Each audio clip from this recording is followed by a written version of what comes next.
जी, अस्सलामु अलैकुम वरहमतुल्लाहि वबरकातुहू। तमाम स्टूडेंट्स और व्यूअर्स को आज की इस मैथ की क्लास में मोस्ट वेलकम मुबीन अहमद ट्यूटोरियल चैनल की जानिब से। जैसा कि आप जानते हैं कि इससे पहले हमने 19 क्वेश्चंस की वीडियोस अपलोड कर दी। अब एक्सरसाइज 1.2 क्वेश्चन नंबर 20 जो है उसकी वीडियो अपलोड कर रहे हैं। इसमें क्वेश्चन इस तरह से है कि यूनिवर्सल सेट दिया हुआ है 1, 2, 3 से लेकर 4, 5, 6 नॉन स्टॉप 20 एलिमेंट्स हैं। यानी यूनिवर्सल सेट में 1 से लेकर 20 एलिमेंट्स हैं। ज़ाहिर हम सारे एलिमेंट नहीं लिख सकते, जब बहुत ज़्यादा एलिमेंट्स होते हैं तो इस तरह हम इसी अंदाज से लिख देते हैं, डैश डैश डाल के आखिरी वाला नंबर लिख देते हैं। फिर सेट ए और बी दिए हैं जो कि यूनिवर्सल सेट के सबसेट हैं। सेट ए के एलिमेंट हैं 1, 2, 4, 8, 10, 16, 20। सेट बी के एलिमेंट 2, 6, 8, 10, 14 और 18 हैं। जबकि सेट ए और बी इस यूनिवर्सल सेट के सबसेट्स हैं। यानी सेट ए और बी के एलिमेंट यूनिवर्सल सेट के अंदर भी मौजूद हैं, इसका मतलब ये है। तो कह रहे हैं verify De Morgan's laws. De Morgan एक मैथमेटिशियन थे अपने ज़माने के। उन्होंने सेट थ्योरी पर काम किया और दो बड़े इंपॉर्टेंट लॉज बयान किए जिन्हें डी मॉर्गन्स लॉज के नाम से दुनिया जानती है। वो ये हैं, अगर आपके पास फर्ज कर लें A and B are two subsets of universal set. अगर ए और बी सबसेट्स हों यू के, यू का मतलब क्या है, यूनिवर्सल सेट जो सबसे बड़ा सेट होता है और जो तमाम एलिमेंट्स पर मुश्तमिल होता है अंडर कंसीडरेशन। तो डी मॉर्गन्स लॉज ये हैं। डी मॉर्गन के दो लॉज हैं, याद रखिएगा। कितने लॉज हैं? टू सेट्स ए और बी के लिए डी मॉर्गन्स लॉज दो हैं। फर्स्ट लॉ,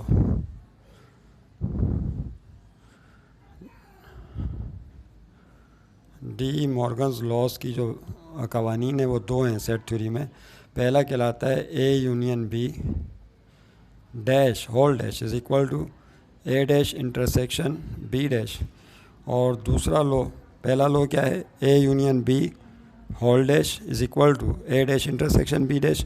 और दूसरा लॉ है A intersection B whole dash is equal to A dash union B dash. अगर आप थोड़ा सा गौर करें तो सिर्फ यूनियन और इंटरसेक्शन का डिफरेंस है। किसका? गौर से देखें, यहाँ पे ए यूनियन बी है और बराबर ए डैश इंटरसेक्शन बी डैश के, और यूनियन की जगह यहाँ इंटरसेक्शन आ गया और यहाँ इंटरसेक्शन की जगह यूनियन आ गया। तो दोनों लॉज में यूनियन और इंटरसेक्शन का डिफरेंस है। बाकी लॉज का अंदाज़ वही है, जिस तरह पहले का है वही अंदाज़ दूसरे का है।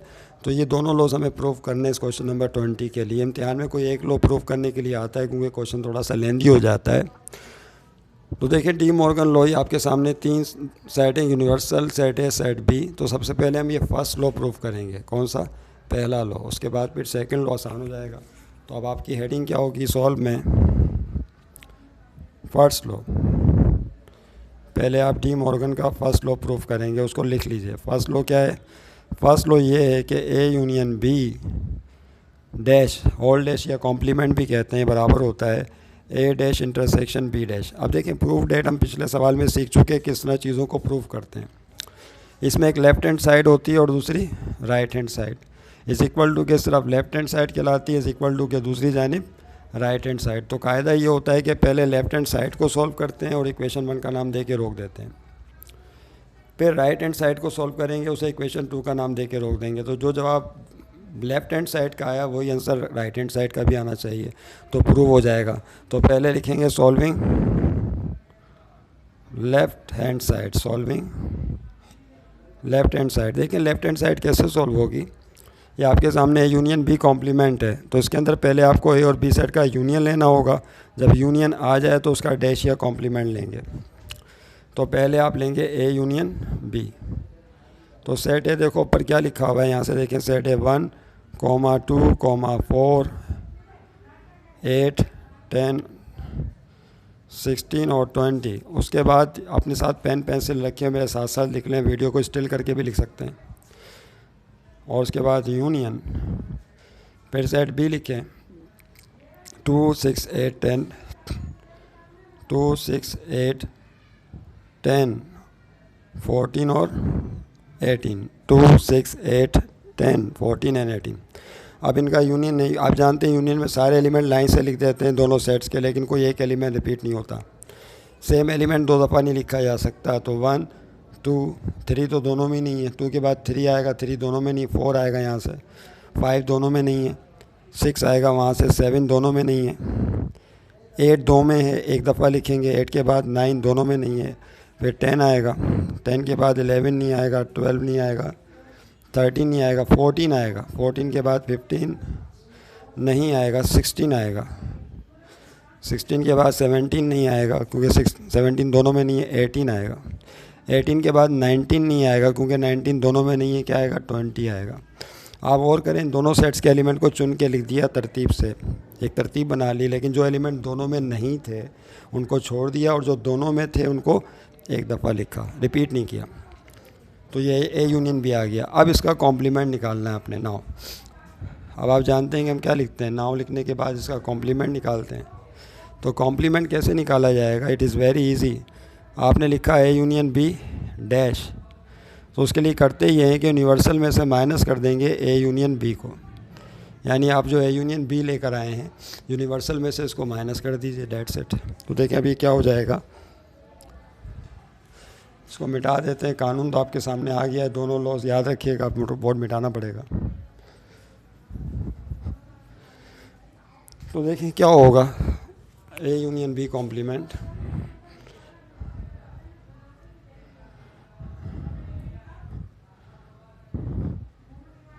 Yes, A union B complement is equal to, पहले यूनिवर्सल सेट आएगा, उसके एलिमेंट है 1, 2, 3 और कहाँ तक जाएगा, 20 तक, और minus A union B. A union B के एलिमेंट ही आपके सामने बोर्ड पर मौजूद है, 1,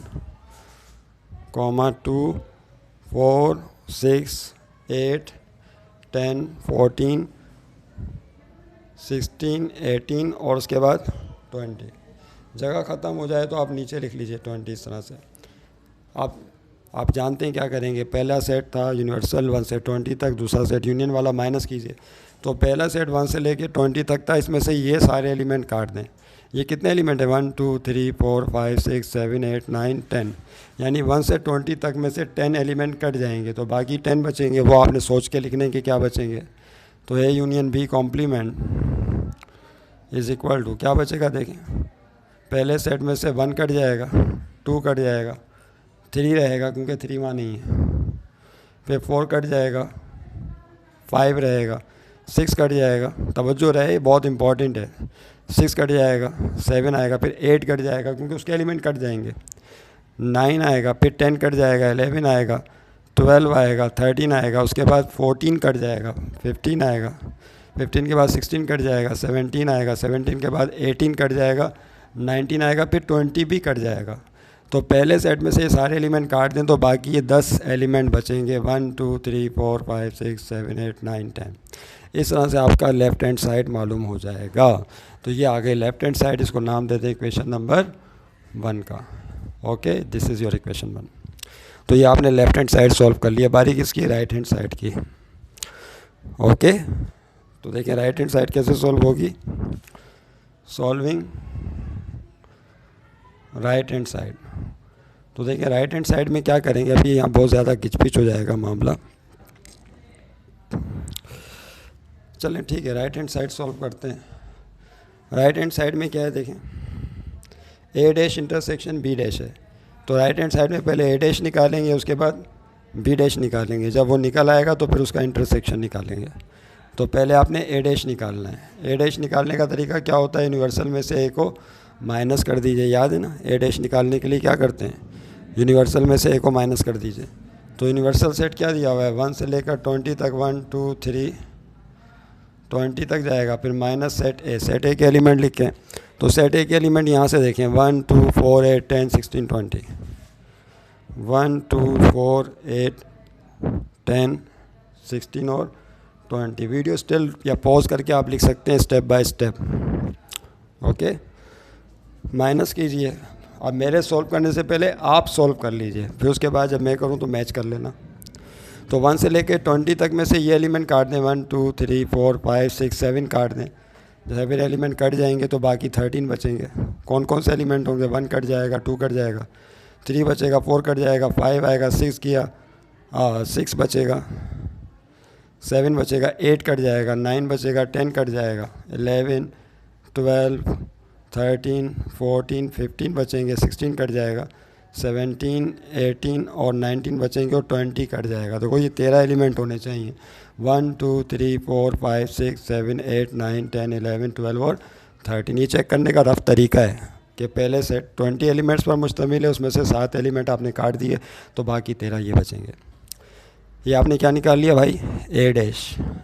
अब किसकी बारी है, बी डैश की। तो जिसकी समझ में ए डैश नहीं आया वो बी डैश समझ ले, मिटाना पड़ेगा। अब देखें क्या होगा, ए डैश के बाद अब हम मालूम करेंगे बी डैश। नाउ तो ये आपको एक बताया है कि एक वर्ड लिख लिया करें, नाउ लिख के कॉमा डालें ए डैश के बाद, अब आप बी डैश निकालें। तो बी डैश का कायदा भी वही, यूनिवर्सल में से बी को माइनस कर देंगे। तो देखें क्या होगा, यूनिवर्सल सेट तो आपको पता है कि 1, 2, 3 एंड सो ऑन 20 तक एलिमेंट है सारे non stop, minus set B के एलिमेंट यहाँ से देखो 2, 6, 8, 10, 14 और 18। तो ये आ जाएगा 2, 6, 8, 10, 14 और 18। अब इसको माइनस कर दीजिए तो देखें क्या होगा, 1 से लेके 20 तक में से 1, 2, 3, 4, 5, 6 एलिमेंट आप माइनस कर दें तो 20 में से 6 एलिमेंट चले जाएंगे तो कितने बचेंगे, 14 बचेंगे।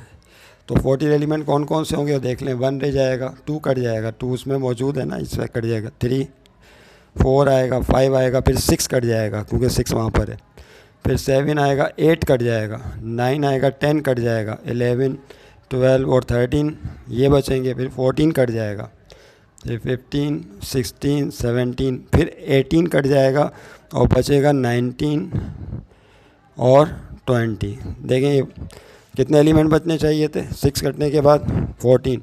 तो 1, 2, 3, 4, 5, 6, 7, 8, 9, 10, 11, 12, 13 और 14 एलिमेंट रहेगा। तो ये आ गया आपका बी डैश। जब आपने बी डैश निकाल लिया, ए डैश भी निकाल लिया, तो आपका क्या लेना है, इन्हें इंटरसेक्शन लेना है। अब आप इसका इंटरसेक्शन लीजिए ताकि साइड मुकम्मल तौर पे सॉल्व हो जाए। आप इसको हम मिटा दें, फर्स्ट लो, ये चले बल्कि सामने ही रखें इसको ताकि आपको समझ में आए कि क्या है, क्या लेना है, इंटरसेक्शन लेना है। तो अब वही नाव लिख कर क्या लिखना पड़ेगा, ए डैश इंटरसेक्शन बी डैश। अब ये मिटाना पड़ जाएगा मुझे, खैर कोई बात नहीं। ए डैश की जगह क्या आएगा, देखें ए डैश की जगह ये सारे एलिमेंट आएंगे लाइन से, ये मिटाना पड़ जाएगा। 3, 5, 6, 3, 5, 6, 7, 9, ये ए डैश की वैल्यू चल रही है सारी, 6, 7, 9, 11, 12, 13, 14, 15। देखो मिटाना पड़ा ना, सब मिटाना पड़ेगा। 15 के बाद क्या आएगा, 17, फिर 18 और 19। ये आपने किसकी वैल्यू निकाल ली, ए डैश की। फिर इंटरसेक्शन क्या आएगा, बी डैश, ए डैश इंटरसेक्शन बी डैश। अब इंटरसेक्शन का साइन डाल के आपने क्या लिखना है, बी डैश लिखना है। ओके, तो अब देखें जगह तंग हो जाएगी तो जाहिर सी बात है आपको यही काम करना पड़ेगा, नई लाइन पे आ जाए। बी डैश की वैल्यू ये आपने हासिल की है, नीचे लिखी हुई है, क्या है, 1, 3, 4, 5, 7, 9, 11, 12, 13, 15, 16 और 17, 15, 16, 17, 19 और 20। दो वैल्यूज़ हो रह गई, 19 और 20। ओके, तो ये आपने क्या लिख लिया, ये याद है, ऊपर वाला सेट ए डैश इंटरसेक्शन, फिर ये वाला सेट बी डैश यहाँ से लिखा हुआ है। अब आप जानते हैं कि इंटरसेक्शन का मतलब क्या होता है, जो कॉमन एलिमेंट है दोनों के वो लिख दें, बाकी सब छोड़ दें। तो कॉमन एलिमेंट कौन कौन से दोनों के, और से देखो क्या कॉमन है, 3 कॉमन है, 5 कॉमन है, 7 कॉमन है, 9 कॉमन है, 11 कॉमन है, 12, 13, फिर 15 कॉमन है, 14 नहीं, 15 कॉमन है, फिर 16 यहाँ यानी 17 कॉमन है, फिर 18 नहीं है, 19 कॉमन है। तो जो कॉमन है वो लिख लें लाइन से। क्या क्या कॉमन है, फिर से देखो, 3 दोनों में मौजूद है, 3 के बाद 5 दोनों में मौजूद है, 5 के बाद 7 मौजूद है, 9 मौजूद है, 11 कॉमन है, 12 कॉमन है, 13 कॉमन है, 14 नहीं है, 15 कॉमन है, 16 कॉमन नहीं है, 17 कॉमन है, 18 कॉमन नहीं है, 19 कॉमन है। क्या कॉमन है, 19 के बाद 20 कॉमन नहीं है, बस 19 तक ही आएगा। ये आ गई आपकी इक्वेशन नंबर 2। ये राइट हैंड साइड सॉल्व हो चुकी है। This is your right hand side equation 2। आखिर में देखें जो जवाब इक्वेशन 1 का आया था, क्या वही जवाब इक्वेशन 2 का आया? तो इक्वेशन 1 में लेफ्ट हैंड साइड ये निकाली थी 3 5 7 9 11 12 13 15 17 19, और 3 5 7 9 11 12 13 15 17 19 सेम वही आ गई। इसका मतलब क्या हुआ? Left hand side is equal to right hand side. तो आखिर में क्या लिखेंगे? फ्रॉम इक्वेशन 1 एंड 2, याद है ना आपको? क्या लिखते हैं? फ्रॉम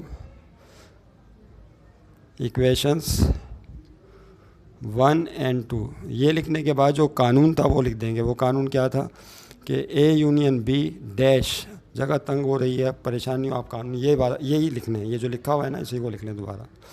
तो A dash intersection B dash prove, और साथ में क्या लगा दें? यही लिखकर प्रूफ लिख दें साथ में। इसका मतलब पहला कानून प्रूव हो गया। समझ गए होंगे आप यकीनन। अब दूसरा कानून प्रूफ करेंगे। उसके लिए हमें ए डैश और बी डैश दोबारा निकालने की ज़रूरत नहीं है। मैं एक दफ़ा नोट कर लूँ क्या था ए डैश, याद रहेगी। हम अपनी आसानी के लिए नोट कर रहे हैं। ए डैश की वैल्यू हमने निकाली थी 3 5 6 7 9 3 5 6 7 9 11 12 11 12 3 5 6 7 9 11 12 13 14 15 13 14 15 17 18 और फिर आखिर में क्या आया था? 19। ये हमने ए डैश की वैल्यू निकाल ली, इसको दोबारा नहीं निकालेंगे। उसके बाद फिर बी डैश की जो वैल्यू निकाली थी वो भी हम एहतियातन लिख देते हैं। यहाँ पे क्या हासिल हुई थी? बी डैश की वैल्यू थी 1 3 4 5 7 9 1। अब आप सोच रहे होंगे सर दोबारा क्यों लिख रहे हैं? 1 3 4 5 7 9 जवाब आ चुका है। पहला कानून प्रूव हो गया। अब दूसरा कानून प्रूव करने के लिए हमें इन वैल्यूज़ की ज़रूरत पड़ेगी, तो बोर्ड पे से मिट जाएगी, इसलिए मैं एहतियातन लिख रहा हूँ। देखिए 11 12 13 15 17 और 19। 17 के बाद क्या है आखिर में? 19। 1 ये बी डैश के लिए 1 3 4 5 7 9 4 5 7 9 11 12 13 15 11 12 13 15। फिर क्या था? 16 17 19 20 16 15 के बाद 16 भी है। 16 17 16 17 19 और 20। देखो ये गलती हो जाती है अभी, फिर से देख लो भाई, गलत ना हो जाए वरना फिर मिटाना पड़ जाएगा। 3 5 6 7 9 11 12 13 14 15 17 18 19। ये ए डैश ठीक है।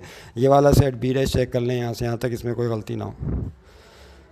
15 16 17 19 और 20। सर बी डैश भी सही है। अब आप दूसरा कानून प्रूफ करेंगे। मैं जा रहा हूँ इसे मिटाने। अब हेडिंग क्या होगी? Second law. थोड़ा सा लेंदी इतना होता नहीं है, चूँकि सेट इन्होंने बड़े बड़े दे दिए इसलिए लेंदी हो गया। अब हम सेकंड लॉ प्रूफ करेंगे। डी मॉर्गन ने 2 कवानीन सेट थ्योरी में दिए थे। फर्स्ट लॉ हो गया। सेकंड लॉ ये था कि A intersection B dash is equal to A dash union B dash. ये था सेकंड लॉ। बस ये था कि यूनियन की जगह इंटरसेक्शन आ गया, इंटरसेक्शन की जगह यूनियन। पहले कानून में ये चेंज कर दो तो सेकंड लॉ बन जाता है। फिर वही बात है कि ये लेफ्ट हैंड साइड है और ये कौन सी साइड है? बोलिए, right hand side. Video still करके आप लिख सकते हैं। मैं इसको मिटाने जा रहा हूँ ताकि सारा झमेला और ये जो नज़र आ रहा है परेशान ना करे आपको। ओके, बोर्ड को कर देते हैं हम साफ। सिर्फ वो याद रखने पड़ेंगे आपको, ए डैश और बी डैश रिजल्ट। सॉल्व। पहले solving left hand side.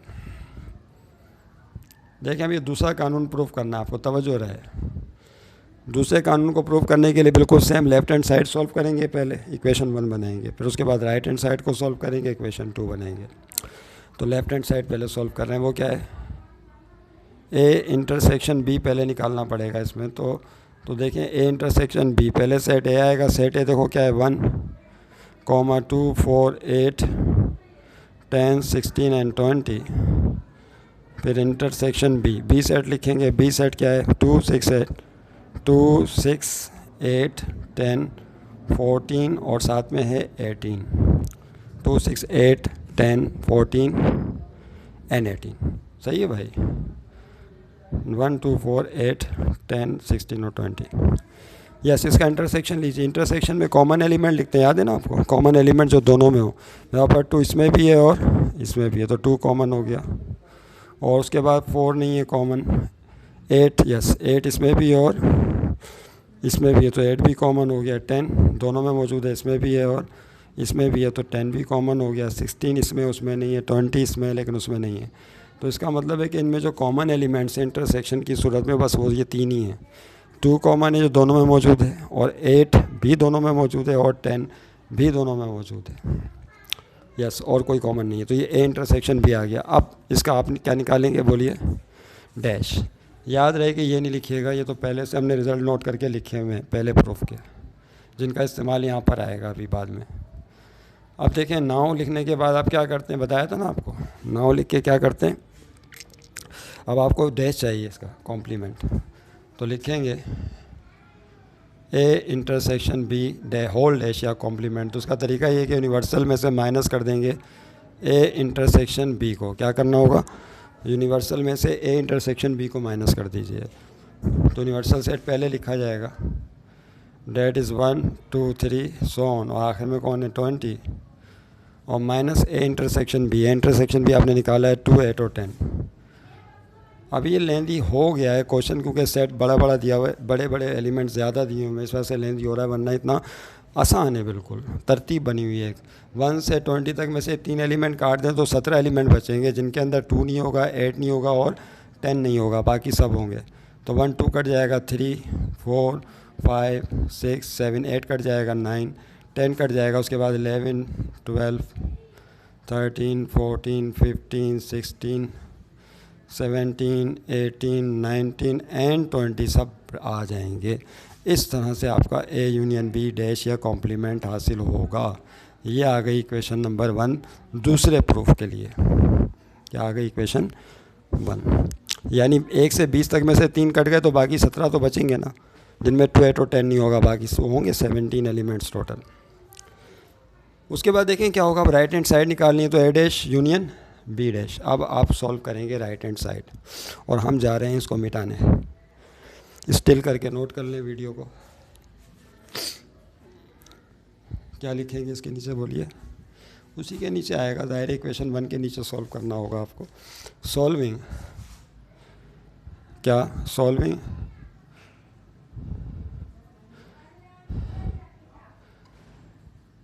Right hand side. Right hand side में ए डैश और बी डैश का यूनियन लेना है। इस डेट क्लियर। तो ए डैश तो हम पहले ही कैलकुलेट कर चुके हैं, उसे दोबारा लिखने की ज़रूरत नहीं है। बी डैश भी कैलकुलेट कर, अब उसका इस्तेमाल आएगा। ये ए डैश पहले निकाल लिया था, बी डैश भी पहले निकाल लिया था, no need to solve it again, बस आपको यूनियन लेना होगा। तो लिखें A dash union B dash. थोड़ी बड़ी वैल्यूज़ आएंगी, परेशान नहीं होना। ए डैश की जगह जाहिर सी बात है सारी लाइन से आएंगी, एक छोटी सी गलती हो गई प्रूफ नहीं बनेगा। 3 5 6 7 9 और 11 12 13 14 15, उसके बाद 17 है, फिर 18 है और फिर 19 है। ये आ गया आपका ए डैश सेट। फिर यूनियन का साइन लगाने के बाद अब आपने क्या लिखना है, बी डैश लिखना है। तो यूनियन का साइन लगा के अब आप लिखिए बी डैश, और मैं चाह रहा था कि ये आ जाए इसी लाइन में, तो यहाँ यूनियन थोड़ा सा और खिसकाइए पीछे की तरफ, बी डैश लिखें। बी डैश ये रहा लाइन से 1 3 4 5 7 4 5 7 9, फिर है 11 12 13, फिर है 15 16, फिर है 17 19 20, 17 19 एंड 20। सही है भाई। अब यूनियन लें, तो यूनियन का तो मतलब होता है सारे एलिमेंट लाइन से लिख दो, कोई एलिमेंट रिपीट नहीं होना चाहिए बस। तो अब देखें आखिरी स्टेप और आखिरी मसला, A dash union B dash is equal to, सबको लाइन से लिखिए। तो पहला आएगा 1, इसमें 1 नहीं है लेकिन इसमें तो 1 मौजूद है, 2 दोनों में नहीं है, फिर क्या आएगा 3, फिर 4 आएगा, इसमें नहीं है लेकिन इसमें है 4, फिर 5 दोनों में तो एक दफ़ा लिखेंगे, 6 आएगा, फिर 7 दोनों में तो एक दफ़ा लिखेंगे, 8 दोनों में नहीं है, 8 जो है वो दोनों में मौजूद नहीं है, क्या है 9, फिर 11 एक दफ़ा, 12 एक दफ़ा, 13 एक दफ़ा, 14 यहाँ आएगा ज़ाहिर सी बात है, फिर 15 एक दफ़ा, फिर 16 भी आएगा, क्या, फिर 17 दोनों में मौजूद है तो एक दफ़ा लिखेंगे, 17 के बाद 18 आएगा, फिर 19 दोनों में तो एक दफ़ा आएगा, और 20 उसमें नहीं है लेकिन इसमें तो मौजूद है तो 20 भी आएगा। ये आ गई इक्वेशन 2। आइए गौर करते हैं कि जो जवाब इक्वेशन 1 का है क्या वही इक्वेशन 2 का भी आया है या नहीं। यस, 1 1 3 3 4 4 5 5 6 6 7 7, फिर 9 9 11 11 12 12 13 13 14 14 15 15, फिर 16 और 16 17 और 17 18 और 18 19 और 19 20 और 20 हो गया प्रूफ। इसका मतलब है दोनों की साइड सेम थी, आखिर हो ही गया बग़ैर गलती के, वरना इसमें गलती के इम्कानात, अगर छोटी सी मिसअंडरस्टैंडिंग हो जाए, एक नंबर मिस हो जाए तो प्रूफ नहीं हो पाता। तो बस आखिर में आपको क्या लिखना होगा, देख लीजिए, इसके नीचे लिखेंगे फ्रॉम इक्वेशन 1 एंड 2, आखिरी स्टेप इसके साथ ही वीडियो ख़त्म। फ्रॉम इक्वेशंस 1 एंड 2, जो लो था सेकंड लो वो लिख दें, लेफ्ट हैंड साइड बराबर हो गई राइट हैंड साइड के, वो भी लिख सकते हैं या कानून लिख दें, वो है A intersection B dash is equal to A dash union B dash, और उसके नीचे प्रूव्ड भी लिख सकते हैं, वेरीफाइड भी लिख सकते हैं, प्रूफ। उम्मीद है आपकी समझ में आ गया होगा। तमाम स्टूडेंट्स उसको अपनी कॉपी पर उतार लें, प्रैक्टिस करें तो और आसान हो जाएगा। थैंक यू वेरी मच, मिलेंगे फिर नेक्स्ट क्लास में।